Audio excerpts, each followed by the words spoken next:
নমস্কার। আজকে হাজির হয়েছি নতুন একটা গল্প নিয়ে। আজকের গল্প শ্রদ্ধেয় মানিক বন্দ্যোপাধ্যায়ের লেখা সংঘাত। বিন্দের মা তার খড়ের ঘরের সামনের সরু বারান্দাটুকুর ঘেরা দিকে তাদের আশ্রয় দিয়াছিল। ঘরে ঢুকবার দরজা বারান্দার মাঝামাঝি, তার এদিকের অংশটা ঘেরা, ওদিকটা ফাঁকা। চালাটা বারান্দার উপরে নেমে এসেছে। কোমর বাঁকিয়ে নিচু হয়ে বারান্দায় উঠতে হয়। 3 হাত চওড়া ও হাত 5 লম্বা হয়ে ঘেরা অংশটুকু বারান্দার। তার ভাড়া 2 টাকা। বাচ্চাটাকে ধরে তারা 3টি মোটে প্রাণী। তাদের নড়তে চড়তে কষ্ট হয়। বিন্দের মা তাদের আশ্রয় দিয়ে বলেছিল, এমনি এমনি থাকো, কাজকর্ম জুটিয়ে নাও, তারপর 2 টাকা ভাড়া দিও। মাসে 2 টাকার বেশি চাইব না আমি। গাছতলা ছাড়া গতি ছিল না তখন তাদের। কত ভালো লেগেছিল বিন্দের মার কথাগুলি। দুবাড়িতে বিন্দের মা শৈলর কাজ জুটিয়ে দিয়েছে। কত ভালো মানুষ মনে হয়েছে তাকে। মাসকাবারে বেতন পেয়ে আজ এই আঁধার ঘুপচিটুকুর জন্য 2 টাকা দিতে কিন্তু গাটা চড়চড় করে শৈলর। ছেলে কোলে দুবাড়িতে খেটে কত কষ্টে রোজগার করা কটা টাকা। জীবনে নিজে খেটে প্রথম রোজগার। মাখনের এখনো কাজ জোটেনি। এই সামান্য টাকা থেকে ঘর ভাড়া দিলে তারা খাবে কি? শৈল বলে, মানুষটা একটা কাম জুটাইয়া নিক, তারপর থেইকা ভাড়া নিও। কয়টা টাকা পাইছি, ভাড়া দিলে থাকবো কি? বিন্দের মা গালে হাত দিয়ে বলে, কাজ না জুটিয়ে দিলে ও টাকাও পেতি। 2 টাকা ভাড়া দেবে, তার বায়না কত?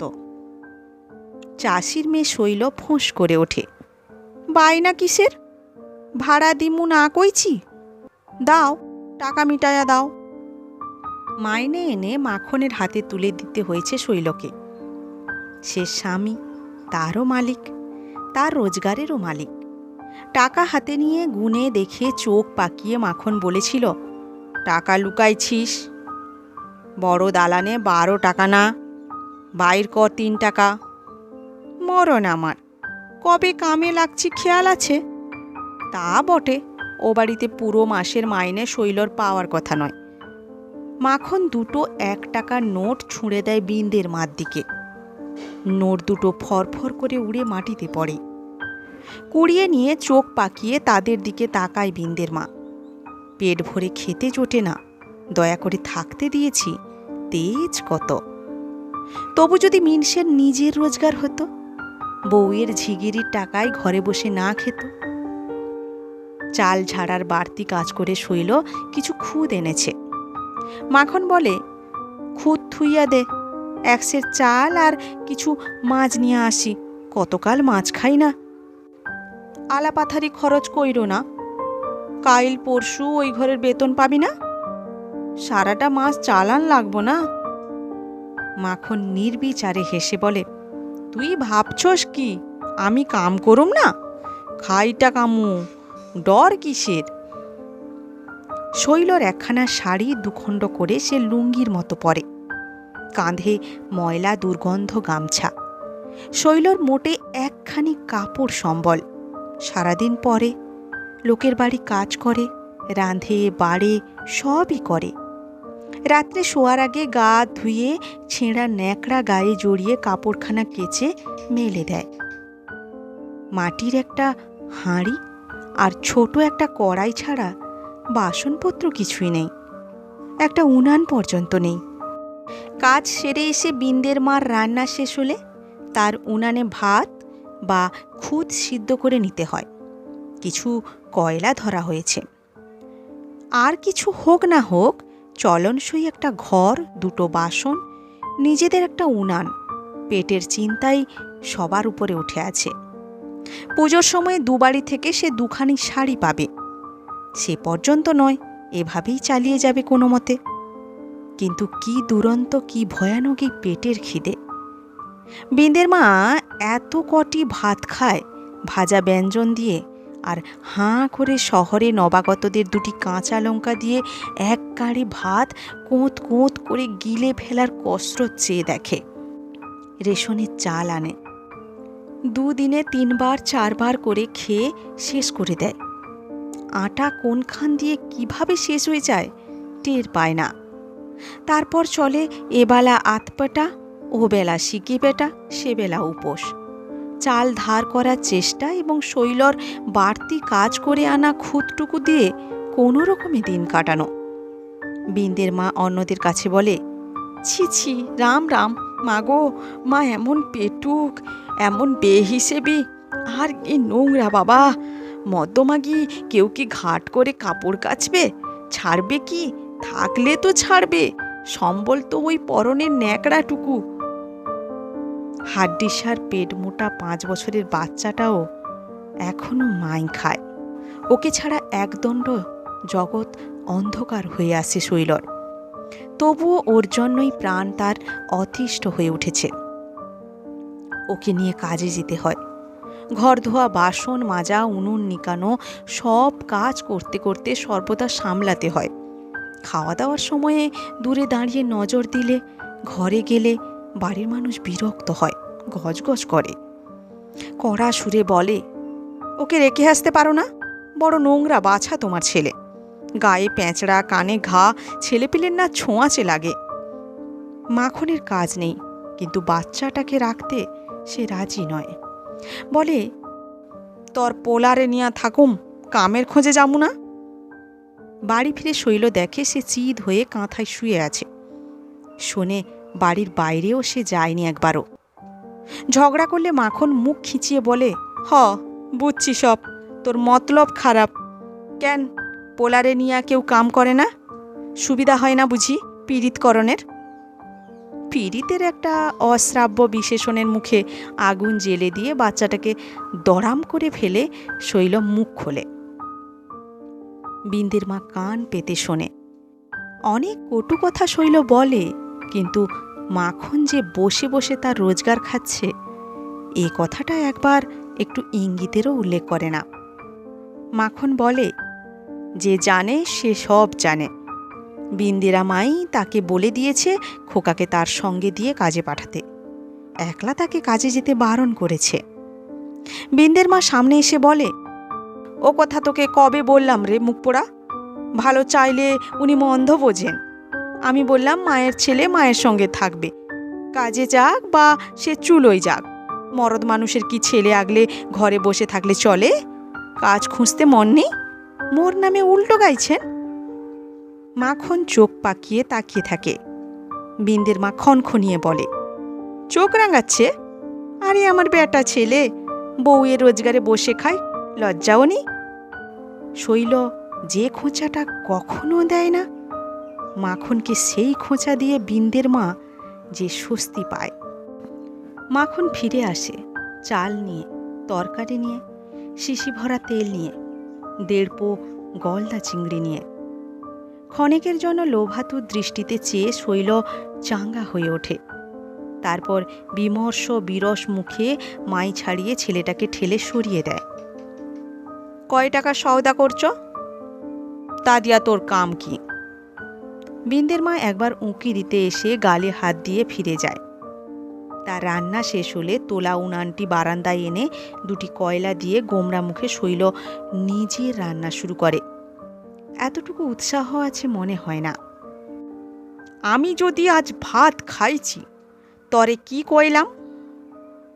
মাখন সজোরে নিজের উরুতে চাপড় মারে।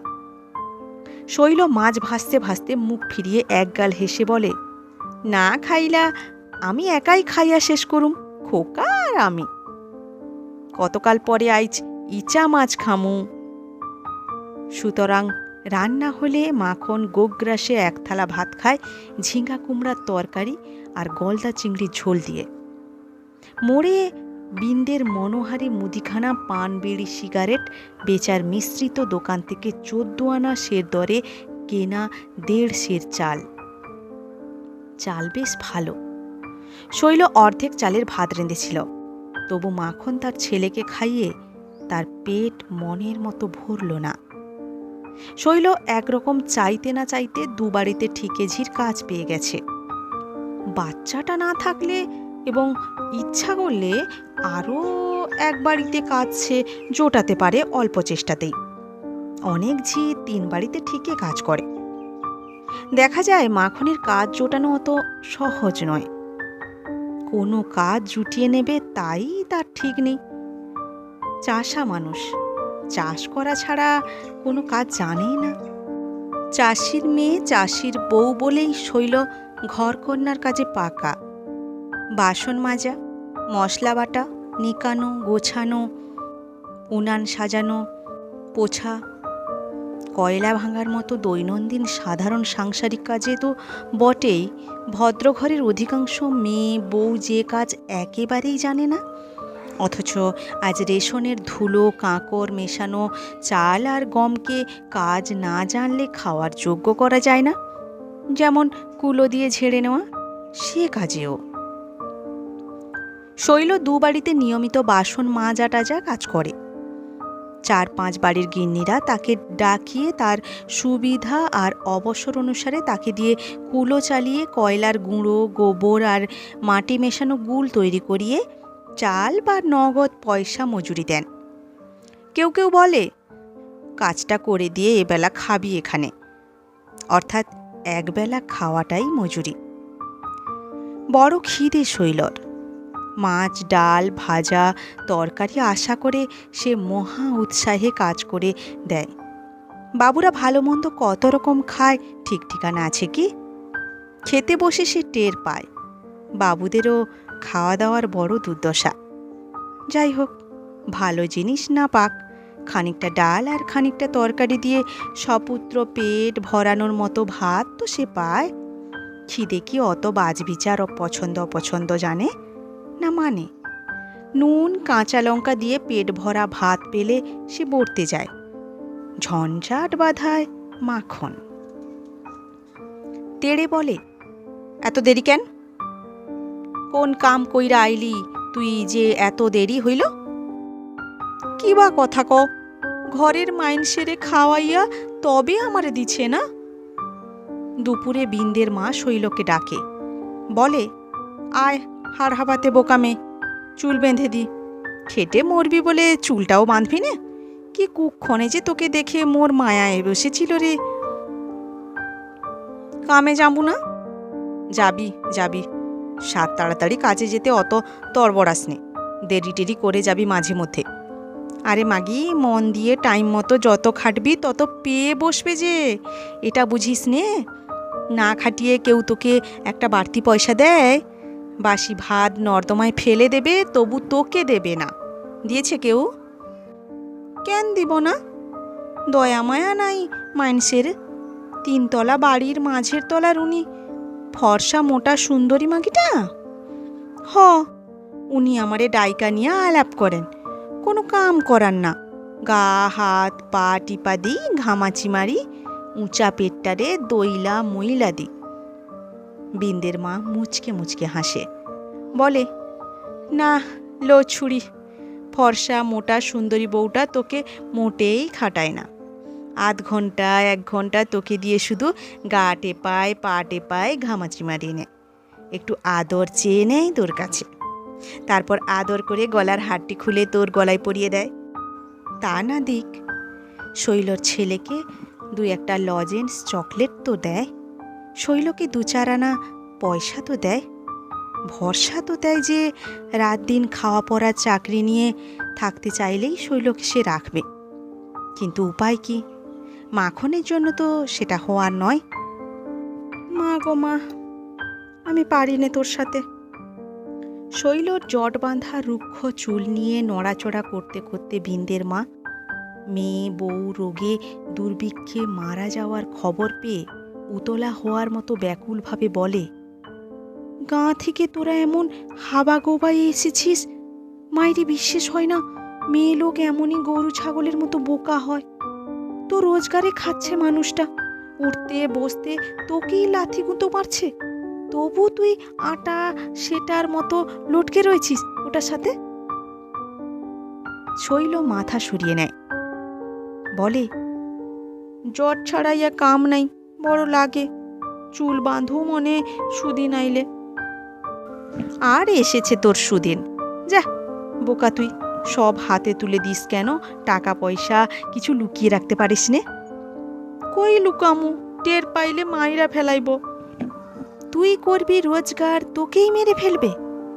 থাকিস কেন অমন লোকের সঙ্গে? রাম রাম, অমন কথা কইও না, তেমন মানুষ না আমি। মাখন বেশ খানিকটা বেহিসাবি, বেপরোয়া এবং রকচটা মানুষ, সেই সঙ্গে স্বার্থপর। এ সমস্তই সহ্য হতো শৈলর। যা হাতে পায় বেশি বেশি খেয়ে শেষ করে দিয়ে দুরবস্থার সীমা রাখে না বটে, কিন্তু ভালো মন্দ জিনিসও সে একা খায় না। বেশি বেশি খাদ্য শুধু নিজের পেটেই চালান দেয় না, তার সঙ্গেই যে ভালো খায় কষ্টও ভোগ করে সমানভাবে।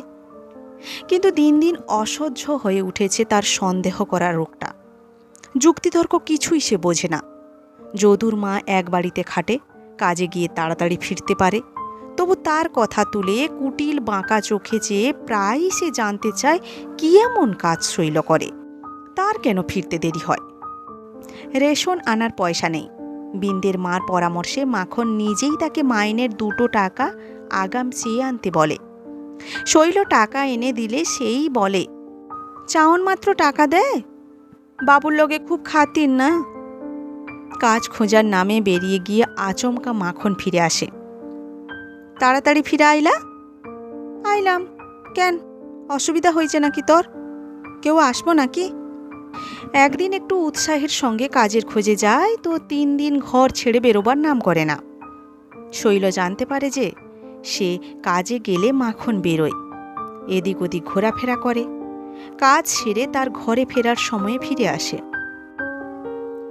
শৈল অনুযোগ দিলে, কাজের খোঁজে না গিয়ে ঘরে বসে থাকার জন্য ঝগড়া করলে, মাখন রেগে আগুন হয়ে ওঠে। কেন? তাকে ঘর থেকে তাড়াবার এত আগ্রহ কেন? কাজে গিয়ে কার সাথে কি বজ্জাতি করে কে জানে, তাকে তাড়িয়ে ঘরেও বজ্জাতির স্বাদ। তুই আরো টাকা পাস, কোথায় লুকাইয়া রাখছিস ক আমারে? প্রচণ্ড ঝগড়া বেঁধে যায়। মাখন ধাক্কা দিয়ে শৈলকে ফেলে দেয়। শৈল বসে বসে চোখে আঁচল দিয়ে কাঁদে। বিন্দের মা কুটিল হিসেবি চোখে তাদের কলহ লক্ষ্য করে যায়। বউ আর বাচ্চা দুজনের কান্না অসহ্য ঠেকায় বাচ্চাটার গালে একটা চড় বসিয়ে মাখন বেরিয়ে যায়। বিন্দের মা এসে কাছে বসে গভীর সহানুভূতির সঙ্গে বলে, কি পাষণ্ড বজ্জাত মানুষ মাগো, এমন করে ধাক্কা দিয়ে ফেলে দিলে, এইটুকুর বাচ্চার গালে অত জোরে চড় বসালে। তোকেও বলি বাছা, কেন এত সহ্য করিস? যত সইবি তত বেড়ে যাবে। আমি হলে বাপু লাথি মেরে খেদিয়ে দিতাম। নিজে তুই রোজগার করিস, তোর ভাবনা কি? শৈল চোখ মুছতে মুছতে বলে, আমি জামু গিয়া।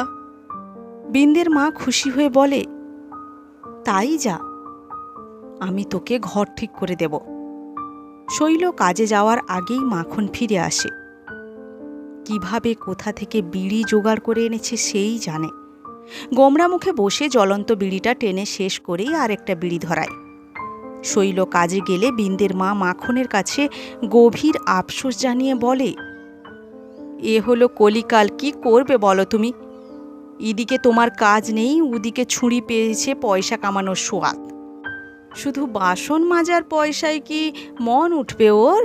তোমার সাধ্যি আছে ওকে ঠেকিয়ে রাখবে? আজ বাদে কাল দেখবে কার সঙ্গে ভেগেছে, খুন কইরা ফেলুম। বিন্দের মা মুখ বেঁকিয়ে ভেঙচি দিলে বলে, খুন কইরা ফেলুম? আরে আমার মরদ রে, হতই যদি সস্তা হতো খুন করা, গন্ডা গন্ডা মাগি খুন হয়ে যেত। বোকা হাবা কোথাকার। এটা বুঝি তোর সেই পাড়াগাঁ পেয়েছিস যে খুশি হলে খুন করবি? এ হলো বাবা খাস কলকাতা শহর, কোথায় তলিয়ে যাবে মানুষের ভিড়ে হে জীবনে আর খোঁজ পাবি ভেবেছিস? গুম খেয়ে রক্তবর্ণ চোখ মেলে মাখন বসে থাকে। নিজের অসহায় নিরুপায় অবস্থাটা সে মর্মে মর্মে অনুভব করছে, টের পেতে বিন্দের মার বাকি থাকে না। সে গুজগাছ ফিসফাস করে মাখনকে বোঝাতে থাকে সংসারের হালচালের নিয়ম নীতি। তার মতে খুব সোজা নীতি। মাখনের মতো অবস্থায় যে পড়েছে তার কাছে অতি সুবোধ্য। পয়সা রোজগার করতে বেরিয়েছে যে মেয়ে ছেলে, বাসন মাজা ছাড়াও অন্য উপায়ে বাড়তি রোজগার সে করবেই করবে। শ্রী ভগবানেরও সাধ্য নেই তাকে ঠেকিয়ে রাখে। এভাবে চললে দুদিন বাদে শৈল তাকে ছেড়ে যাবেই, তার অন্যথা নেই। তার চেয়ে শৈলও হাতে থাকে আর বাড়তি রোজগারও হয়, সেটা ভোগও করতে পারে মাখন। এই ব্যবস্থা কি ভালো নয় সব দিক দিয়ে? মাখন চুপচাপ শুনে যায়, কিছু বলে না। তার মুখ আর চোখের চাউনি দেখে বিন্দের মাই হঠাৎ একসময় থেমে যায়। কে জানে কীরকম মতিগতি এসব গোয়ার রাগী মানুষের। রাগ সামলাতে না পেরে হাতের কাছে পেয়ে তাকেই হয়তো মেরে বসবে। শৈল রেহাই পাওয়ার উপায় খোঁজে, যেমন তেমন উপায় নয়, সদুপায়, যাতে মাথা বিগড়ানো মানুষটার হাত থেকে সে রেহাই পাবে, অথচ সন্দেহের জ্বালায় জ্বললেও মানুষটার মধ্যে সেটা আগুনের মতো দাউ দাউ করে জ্বলে উঠবার কারণ ঘটবে না। কোনো ভদ্র পরিবারে খাওয়া পড়া দিন রাত্রির কাজ পেলেই সবচেয়ে ভালো হয়। শৈল এরকম কাজ খোঁজে, কিন্তু কোলে তার ছেলে, তাকে কেউ ওভাবে রাখতে চায় না। তিনতলা বাড়ির ফর্সা মোটা গিন্নি বলে, ছেলে না থাকলে আমি তো তোকে রাখতাম, ছেলের ঝঞ্ঝাট কে পোয়াবে বাবা। আমারে রাখেন, পোলারে দিদিমার কাছে থুইয়া আসুম। বেশ, পয়লা থেকে কাজে লাগিস। বাচ্চাটাকে ছেড়ে থাকতে মরে যাবে শৈল, কিন্তু উপায় কি? মাখনের মাথা খারাপ হয়ে গেছে, এর সঙ্গে আর বাস করা যায় না। শৈলর মা প্রথমে এদিকেই ঝির কাজ আরম্ভ করেছিল। কলে কাজ পেয়ে উঠে গেছে, কলের কাজে উপায় বেশি। তার কাছে ছেলেকে রেখে এলে মাঝে মধ্যে শুধু গিয়ে দেখে আসা চলবে। কিন্তু উপায় কি? মাস কাবারের আর মাত্র কটা দিন বাকি। সেদিন ঠিকে কাজ ছেড়ে ঘরে ফিরে দেখে তার কাঁথাকানি হাঁড়ি কড়াই ও পাশের চালার ছোট একটা ঘরে সরানো হয়ে গেছে। এই নিচু চালার খুদে খুদে ঘরগুলিও বিন্দের মা ভাড়া দেয়। এই ছোট ঘরখানেই খালি ছিল। বিন্দের মা একগাল হেসে বলে, তোর কপাল ফিরছিল, আমার ছেলে তোর মিনসেকে একটা কাজ জুটিয়ে দিয়েছে। মাখন ঘরে ছিল না। সকালবেলা বিন্দের সঙ্গে কারখানার কাজে ভর্তি হতে গেছে। শৈলর মুখে হাসি ফোটে না। কাজ পেয়েছে, নিজে খেটে রোজগার করবে, কিন্তু মতিগতি কি বদলাবে মানুষটার? মেজাজ নরম হবে, সারাদিন বাইরে থাকবে মাখন। সন্দেহের বিষে আরও সে জর্জরিত হবে। এ পোড়া শহরে এসে কপাল তার পুড়েছে চিরদিনের জন্য। বিন্দের মা বলে, সুদিন এসেছে, আয় তেল দিয়ে চুল বেঁধে দি। চুল বাইন্ধা কাম নাই, ঘরের ভাড়া নিবা কত? যা দিবি তাই নেব, তোরা কি আমার পর? কি করে হঠাৎ তারা এত বেশি আপন হয়ে গেল বিন্দের মার, শৈল বুঝতেই পারে না। বুঝেই বা কি হবে? আর মোটে কটা দিন সে এখানে থাকবে? বিকালে শ্রান্ত মাখন ফিরে আসে, লঙ্কা দিয়ে জল দেওয়া ভাত খায়, কথাবার্তা বিশেষ বলে না। শৈলও চুপ করে থাকে। খানিক পরে মাখন ব্যঙ্গের সুরে জিজ্ঞাসা করে, মহারানী কিছু জিগান না যে? কি জিগামু? মাখন গুম খেয়ে থাকে। বিন্দের মা মাখনকে আড়ালে ডেকে বলে, আমি তো বাবু পারলাম না, তুমি বলে দাও, চুলে একটু তেল দিক, সাবান টাবান মেখে একটু সাপ সুরুত হোক। বলবো।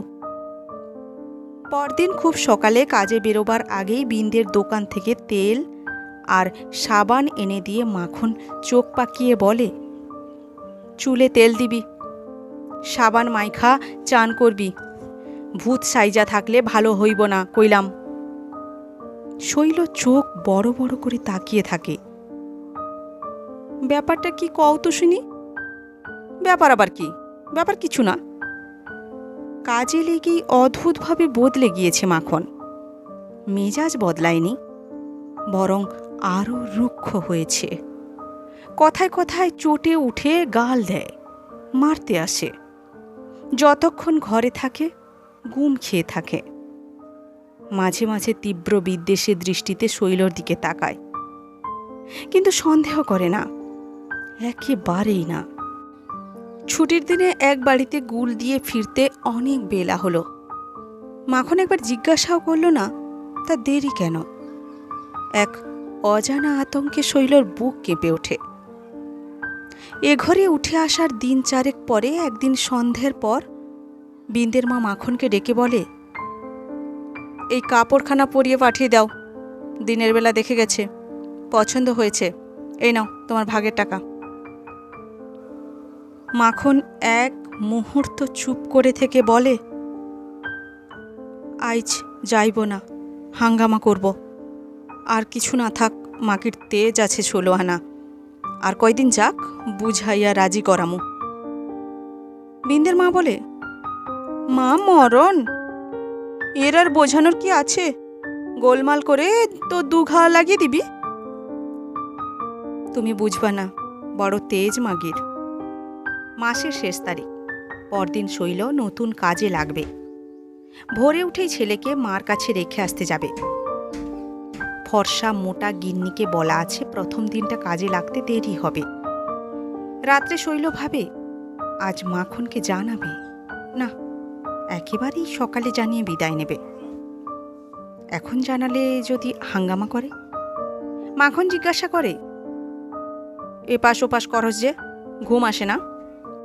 মাখন খানিক চুপ করে থাকে, তারপর শৈলকে কাছে টেনে বলে, শোন, কাইল আমরা অন্য ঘরে উইঠা যামু। কেন, এখানে থাকুম না? বিন্দের মা বড় পাজি বজ্জাত মানুষ।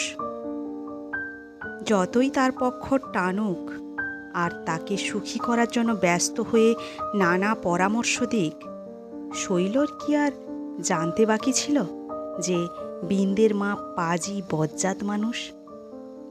তার সঙ্গে হঠাৎ মাখনের খাতির জমতে দেখে আর তাকে তেল সাবান মাখিয়ে ভালো কাপড় পরাবার ঝোঁক চাপতে দেখে এটাও শৈল আঁচ করেছিল যে তাকে ফাঁসাবার একটা চক্রান্ত চলছে তলে তলে। কিন্তু মাখনের দিকটা সে বুঝে উঠতে পারছিল না কোনো মতেই। বিন্দের মার খারাপ মতলব থাক, মাখন নিশ্চয় জেনে বুঝে তার মতলবে সায় দেয়নি। বিন্দের মা নিশ্চয়ই তাকে ভুলিয়ে ফাঁদে ফেলেছে, নইলে তাকে মিথ্যা সন্দেহ করেই যে মানুষটার এত জ্বালা, সে কখনো জেনে শুনে বিন্দের মার বজ্জাতিতে সায় দিতে পারে?